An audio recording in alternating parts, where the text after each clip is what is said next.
16 ini saya akan membahas tentang membangun pembangunan budaya. Dalam suatu organisasi, karyawan menginginkan lebih banyak hal. Misalnya, lebih banyak peluang karir, lebih banyak partisipasi dalam pengambilan keputusan, pekerjaan yang lebih bermakna dan memberikan kontribusi bagi komunitas dan masyarakat, lebih banyak tantangan dan kepuasan kerja, kemudian lebih memperhatikan orang atau kecocokan pekerjaan, lebih banyak pembelajaran sambil bekerja, jadwal kerja yang lebih fleksibel untuk mendukung keseimbangan kehidupan kerja, kemudian lebih banyak keterbukaan dan kepercayaan, serta lebih banyak minat untuk meningkatkan kemampuan kerja secara umum.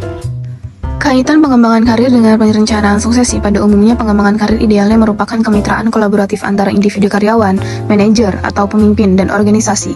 Yang terbaik, hal ini dapat meningkatkan kepuasan kerja, keterlibatan, produktivitas, dan upaya kebijaksanaan. Meskipun masing-masing karyawan mempunyai tanggung jawab utama atas karya mereka sendiri, pemimpin harus menjadi pelatih yang suportif, dan organisasi harus menyediakan sumber daya, sistem, dan informasi yang diperlukan. Terdapat pertanyaan tentang organisasi pada model baru untuk pengembangan karir. Yang pertama, bagaimana para pemimpin dan manajer yang bekerja dalam organisasi dapat menjamin bahwa strategi bisnis akan berhasil, tugas sehari-hari diperbarui dan didesain ulang, dan tenaga kerja dapat terlibat. Yang kedua, bagaimana para pemimpin menanggapi perubahan yang terus-menerus terjadi dalam dunia bisnis saat ini. Yang ketiga, seperti apa karir di organisasi kita saat ini. Kemudian, apakah sistem dan proses mendukung pengembangan karir dan perencanaan suksesi untuk generasi berikutnya. Bagaimana hasil dapat diukur dan apakah proses pengembangan karir organisasi mendukung hasil tersebut. Dan yang terakhir, bagaimana fondasi dapat dibangun agar karyawan dapat bertumbuh di bidang-bidang yang penting dalam seluruh rangkaian kehidupan organisasi dan karyawan. Asumsikan bahwa dirimu adalah seorang manajer, lalu ada pertanyaan yang harus kamu jawab. Yang pertama, apakah kamu berperan sebagai penasihat karir bagi karyawan kamu? Kemudian, seberapa sering kamu berbicara dengan karyawan kamu tentang tujuan karir mereka dan apa yang paling penting bagi mereka? Yang ketiga, apakah kamu memberikan umpan balik yang jujur dan sering kepada karyawan tentang apa yang perlu mereka lakukan untuk mengembangkan karir mereka? Apakah kamu menghubungkan karyawan dengan sumber daya dan informasi yang mereka perlukan untuk mendukung tujuan karir mereka? Apakah kamu menganggap serius rencana pertumbuhan karir? Berapa banyak waktu yang kamu curahkan untuk perencanaan? Apakah kamu memberikan informasi kepada karyawan tentang masa depan organisasi dan mencari peluang bagi karyawan? Apakah kamu tetap fokus pada masa kini dan masa depan dalam permasalahan di atas, baik untuk karir mereka maupun karir bawahan langsung? Dan yang terakhir, apakah yang kamu baca dan diskusikan dengan rekan kerja untuk memastikan hal di atas? Terdapat 5 bidang penting yang memerlukan eksplorasi oleh individu sebagai pekerja dalam suatu organisasi. Yang pertama, gairah atau passion. Yang kedua, reputasi. Yang ketiga, perubahan. Yang keempat, pilihan. Dan yang terakhir, tindakan.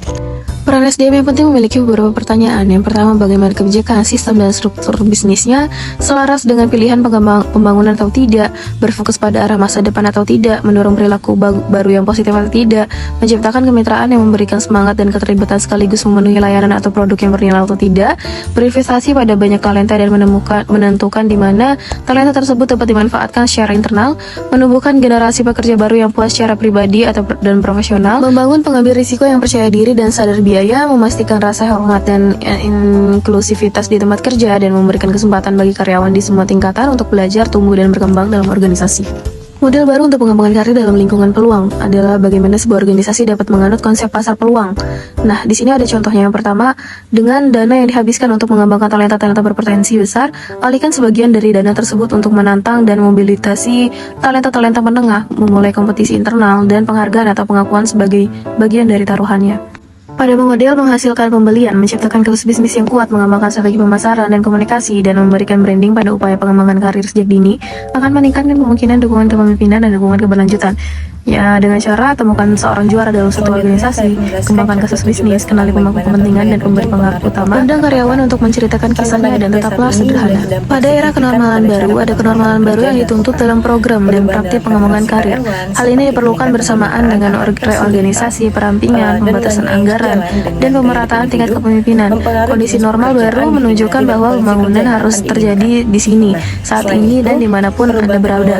Saatnya untuk mempengaruhi seperti keterampilan yang dibutuhkan dalam lingkungan kerja yang dapat mempengaruhi proses penempatan dengan mencari individu dengan keterampilan yang sesuai. Selanjutnya adalah bagaimana tenaga kerja mempengaruhi penempatan kerja. Yang pertama ada 5 kekuatan yang mendorong perubahan. Yang pertama ada konfigurasi sosial dan organisasi. Kedua, pasar talenta global yang inklusif. Ketiga, desain kerja yang berbeda. Keempat, perubahan teknologi yang eksponensial. Dan yang kelima itu kolaborasi otomasi manusia. Nah, Selain itu ada 3 ekspektasi utama juga, seperti fleksibilitas dalam jadwal kerja, akses seluler, dan kedekatan kesegaraan. Nah, selain itu, ada daftar pemicu penyebab terjadinya penempatan luar. Yang pertama ada restrukturisasi organisasi, yang kedua perlu mengurangi biaya operasional merger atau akuisisi, yang ketiga ada pergeseran arah dengan solusi atau penawaran produk, dan yang terakhir itu keahlian inti yang berbeda diperlukan dalam penawaran bisnis.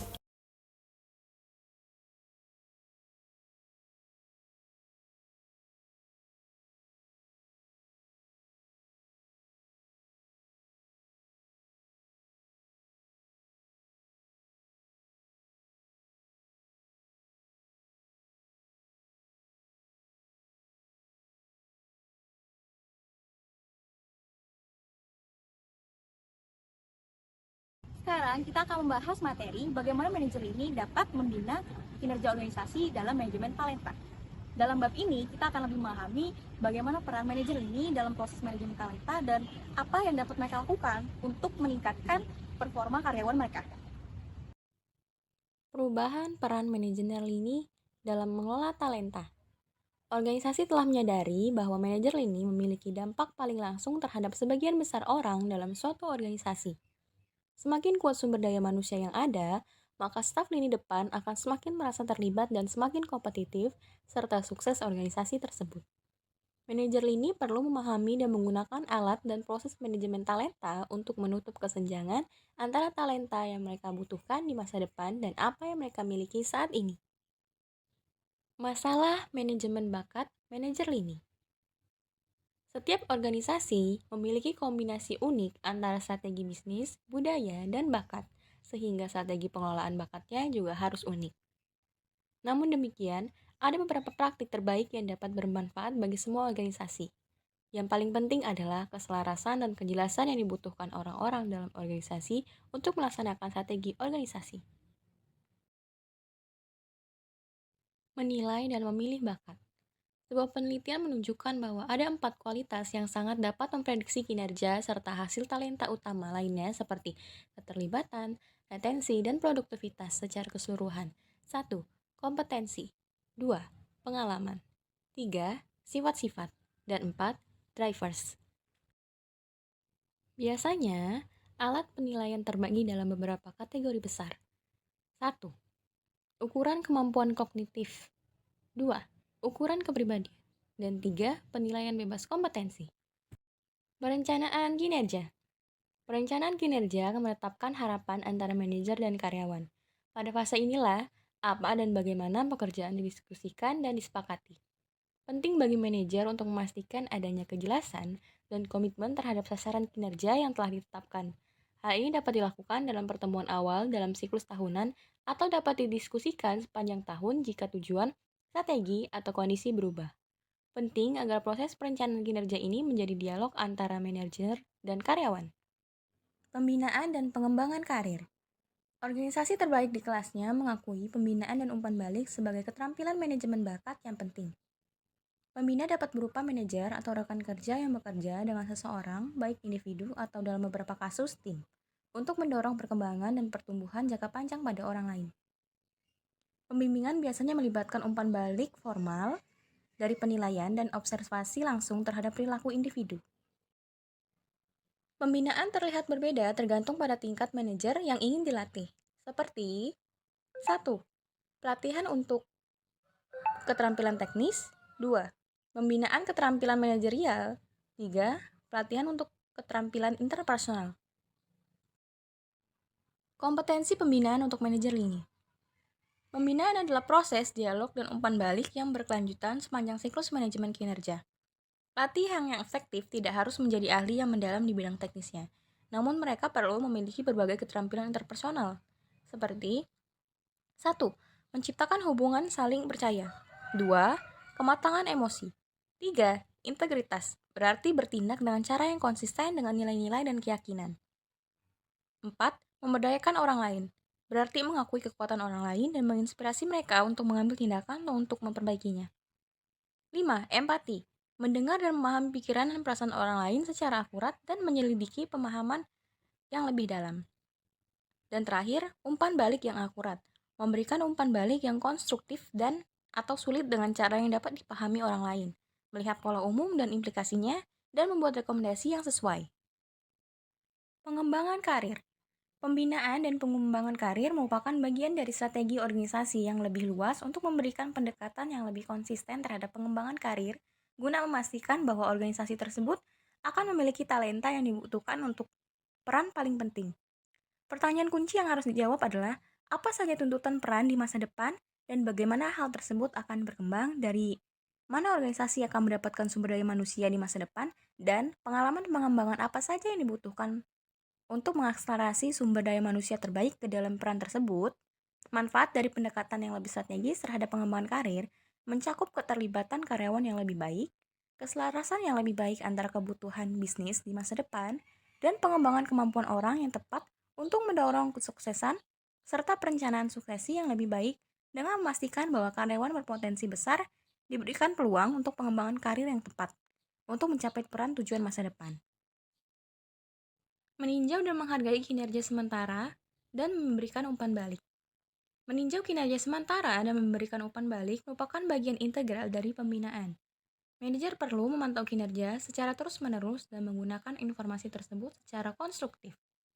Pemantauan juga mencakup tinjauan periode kinerja formal, biasanya triwulan, semesteran, atau tahunan. Untuk memastikan filosofi tidak ada kejutan, para manajer perlu memastikan bahwa mereka tidak hanya menggunakan data umpan balik kinerja yang telah mereka kumpulkan sepanjang tahun, namun juga secara hati-hati menyeimbangkan semua titik data berbeda yang telah mereka kumpulkan ketika melakukan evaluasi formal atas petunjuk kinerja perusahaan. Selanjutnya adalah proses umpan balik 360 derajat. Proses umpan balik 360 derajat umumnya melibatkan berbagai individu, seperti atasan, rekan kerja, bawahan langsung pemimpin itu sendiri, dan kadang-kadang pelanggan dalam memberikan penilaian terhadap pemimpin. Penilaian ini menggunakan skala numerik dan dikumpulkan secara anonim untuk menjaga kerahasiaan. Namun, anonimitas mungkin sulit dipertahankan jika karyawan hanya memiliki satu atasan. Para pemimpin kemudian akan menerima laporan umpan balik yang merangkum hasil penilaian dan bekerja dengan pelatih umpan balik untuk mengevaluasi kekuatan dan kebutuhan pengembangan mereka, serta merencanakan langkah-langkah perbaikan kinerja. Selanjutnya adalah kompetensi pemimpin. Model kompetensi pemimpin adalah landasan penting dalam manajemen talenta. Hal ini karena memungkinkan organisasi untuk mengartikulasikan dan menerapkan kompetensi yang penting untuk efektivitas pemimpin. Model ini dipergunakan dalam berbagai proses manajemen talenta, termasuk umpan balik 360 derajat, pengembangan kepemimpinan, identifikasi potensi, penilaian kinerja, dan pemilihan pemimpin. Selanjutnya adalah pembinaan dan pengembangan. Pembinaan dan pengembangan melalui umpan balik 360 derajat ini merupakan praktik yang umum dalam manajemen talenta. Sesi umpan balik rahasia itu dipimpin oleh pelatih terlatih yang membantu penerima umpan balik dalam memahami laporan, mengevaluasi penilaian, dan merencanakan pengembangan. Proses ini sendiri memperkuat rahasia data dan memungkinkan penerima untuk menganalisis data sebelum sesi umpan balik dilakukan, dengan memberikan waktu yang cukup untuk menghadapi reaksi emosional dan merencanakan tanggapan yang sesuai. Pelatih juga memastikan bahwa sesi dilakukan di lingkungan pribadi dan mendorong penerima untuk merekam sesi tersebut untuk tinjauan kemajuan selanjutnya. Selanjutnya adalah memfasilitasi sesi pelatihan. Pembina umpan balik berperan penting dalam memfasilitasi sesi pelatihan dengan memahami konteks pekerjaan individu. Mereka menggunakan pertanyaan yang membantu dalam mengarahkan diskusi, seperti bagaimana data akan digunakan dan apa yang terjadi dalam situasi kerja saat ini. Pembina juga membantu penerima untuk menghubungkan data yang diterima dengan tema umum dan meringkas kekuatan utama serta bidang pengembangan. Mereka juga membantu penerima untuk memilih area fokus dan merencanakan tindakan selanjutnya. Kemudian selanjutnya itu langkah-langkah untuk memastikan sesi pelatihan yang sukses. Hal ini dapat dilakukan dengan mencakup beberapa langkah kunci. Yang pertama, pelatih harus memperjelas maksud, tujuan, dan harapan dari proses umpan balik. Kemudian mereka juga harus membahas penelitian yang mendukung penggunaan survei umpan balik tersebut. Konteks yang diberikan kepada penerima umpan balik juga penting, termasuk penekanan bahwa hanya mereka yang dapat membuat keputusan tentang data dan bahwa umpan balik hanya merupakan gambaran singkat tentang mereka. Penting juga untuk memperingatkan penerima tentang kesalahan umum yang sering terjadi dalam menerima umpan balik. Selain itu, pelatih juga harus menjelaskan cara membaca dan menafsirkan laporan umpan balik, serta memberikan waktu untuk refleksi individu terhadap data dan menjawab pertanyaan. Terakhir, perkenalkan panduan atau materi lain yang dapat membantu penerima dalam merencanakan pembangunan mereka. Selanjutnya, menciptakan perubahan perilaku dengan umpan balik 360 derajat. Untuk menciptakan perubahan perilaku yang berkelanjutan, itu direkomendasikan faktor desain yang penting. Pertama, isinya harus relevan dengan pekerjaan dan organisasi, dengan menggunakan model kompetensi pemimpin yang valid untuk organisasi tersebut. Selanjutnya, data yang dihasilkan harus kredibel, dengan perlindungan yang memadai terhadap anonimitas, kerahasiaan, dan keamanan. Proses penilaian juga harus diterapkan di seluruh organisasi, memastikan bahwa seluruh pemimpin melalui proses tersebut. Terakhir, pemimpin harus bertanggung jawab dalam mengambil tindakan berdasarkan umpan balik dengan membuat dan melaksanakan rencana perkembangan yang didasarkan pada hasil penilaian. Ini merupakan langkah penting dalam memastikan perubahan perilaku yang berkelanjutan di seluruh organisasi. Menjembatani kesenjangan kepemimpinan. Kesenjangan terbesar terjadi dalam mengelola perubahan, mengembangkan karyawan, merencanakan secara strategis, dan mengelola karir sendiri. Namun, pemimpin sering memiliki kekuatan di bidang yang relatif kurang penting untuk kesuksesan masa depan. Organisasi praktik terbaik menggunakan penelitian semacam ini untuk mengadaptasi dan memfokuskan kembali upaya pengelolaan bakat mereka. Langkah-langkah yang dapat diambil termasuk melakukan penilaian kebutuhan untuk mengevaluasi tantangan kepemimpinan yang dihadapi organisasi, menerapkan proses umpan balik 360 derajat, mengembangkan strategi talenta untuk mengidentifikasi, mengembangkan dan mempertahankan pemimpin yang dibutuhkan organisasi, serta mengevaluasi secara rutin efektivitas upaya manajemen bakat tersebut di seluruh organisasi.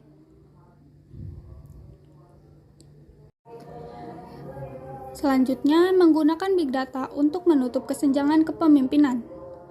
Perusahaan teknologi tinggi seperti Facebook dan Google telah mengadopsi teknik data besar atau big data untuk memahami pelanggan mereka. Dan sekarang organisasi semakin mengandalkan big data untuk mengambil keputusan manajemen talenta yang lebih cepat. Misalnya, Center of Creative Leadership atau CCL telah memelihara database pemimpin selama 2 dekade terakhir, memungkinkan mereka untuk melakukan studi penelitian dengan menggunakan analitik data besar. Salah satu contohnya adalah studi tentang perbedaan gender dalam peringkat penggelinciran yang melibatkan hampir 50.000 pemimpin yang dilakukan bekerja sama dengan Departemen Manajemen di Universitas Florida. Selanjutnya, mengintegrasikan umpan balik 360 derajat ke dalam sistem manajemen bakat. Proses pengembangan kepemimpinan yang melibatkan umpan balik 360 derajat harus sepenuhnya terintegrasi ke dalam sistem manajemen bakat. Praktik terbaik dalam menciptakan sistem manajemen bakat terintegrasi seperti mengembangkan jaringan mentor, mengidentifikasi dan mengembangkan karyawan berpotensi, serta menetapkan proses perencanaan suksesi yang lancar dan fleksibel harus diterapkan. Selain itu, menciptakan forum di seluruh organisasi untuk mengungkapkan karyawan berpotensi besar kepada berbagai pemangku kepentingan dan membangun budaya organisasi yang mendukung juga merupakan langkah penting dalam integrasi tersebut.